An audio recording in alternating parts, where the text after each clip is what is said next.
ओम। गीता। सनातन धर्म। जब जब धर्म की हानि होती है तब तब अवतार होते हैं धर्म के लिए। सवाल ये है, धर्म की हानि क्यों हो रही है? अगर देखें, आज सनातन इसलिए शायद गिर गया क्योंकि गीता का जो ज्ञान है वो लोग या तो समझ नहीं पाए या गीता में किशन बाबू उसे ढंग से समझा नहीं पाए। अगर गीता की बात करें हाई लेवल पे, गीता कहती है इंद्रियों का वशीकरण, जहाँ पे चाहत की भी कोई चाहत ना हो। आप अपने आप से सवाल पूछिए, या जिन लोगों के यहाँ आप तलवे चाटते हैं, जो भी आपके साधु सन्यासी योगी हैं, क्या उनकी कोई चाहत नहीं है? ऐसा कौन है? हर किसी ने अपनी सरकार बना रखी है, दरबार बढ़ रहे हैं, तो ये सब चाहते तो हैं। ये भी तो एक चाहत है कि हमें धर्म स्थापित करना है। गीता कहती है सब में समानता हो। जो एक शत्रु और एक दोस्त को समान निगाह से देखता हो, जो एक पत्थर और एक हीरे को समान देखता हो, जिसके अंदर दर्द और प्रेम बराबर हो। लेकिन अगर आप कहते हैं आप एक धर्म से हैं, तो आप दूसरे धर्म के प्रति कैसे समान हुए? आप बट गए। आप तो केवल धर्म पे ही नहीं, आप तो जाति पे बटे हुए हो। जाति छोड़ो, आप कहते हो ये पंजाब का है, ये गुजरात का है, ये वहाँ का है। आप रीजन पे बटे हुए हैं। अब यहाँ भी नहीं बटते तो रंग पे बटे हैं, भाषा पे बटे हैं।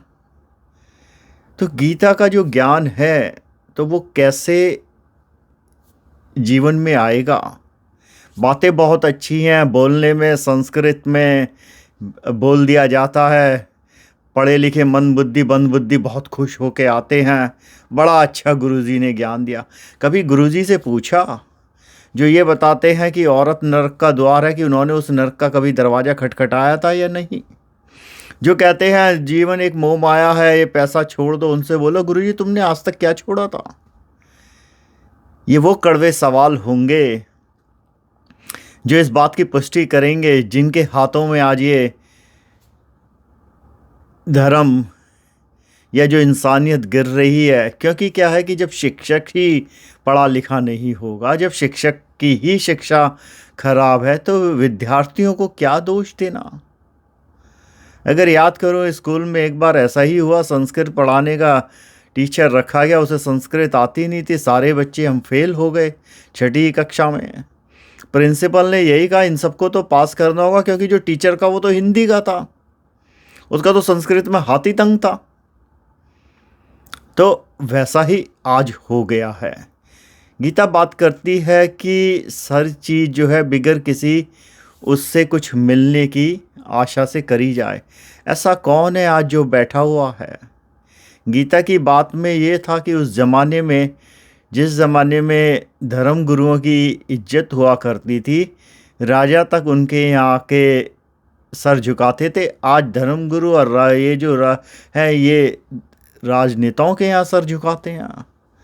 तो ये काफ़ी सारे शायद बदलाव आ गए जिस समय जो गीता कही गई, और उसका जो सही मायने में अर्थ है वो इस एआई एरा में शायद खो गया। या अपने चारों तरफ देखो कि आपके अंदर ऐसी कौन सी क्वालिटी है जो गीता में बताई गई और आपके अंदर वो है। चाहे वो क्रोध हो, चाहे वो अहंकार हो, चाहे वो किसी चीज़ के प्रति लगाव हो, लालच हो, झूठ हो। जब हम सब में वो सारी जो चीज़ें गीता में कही गई निषेधें हैं, तो कैसे एक अच्छा जो होगा समाज बनेगा? इंसानियत कैसे ऊपर उठेगी? ये आपके सवाल होंगे। ओम।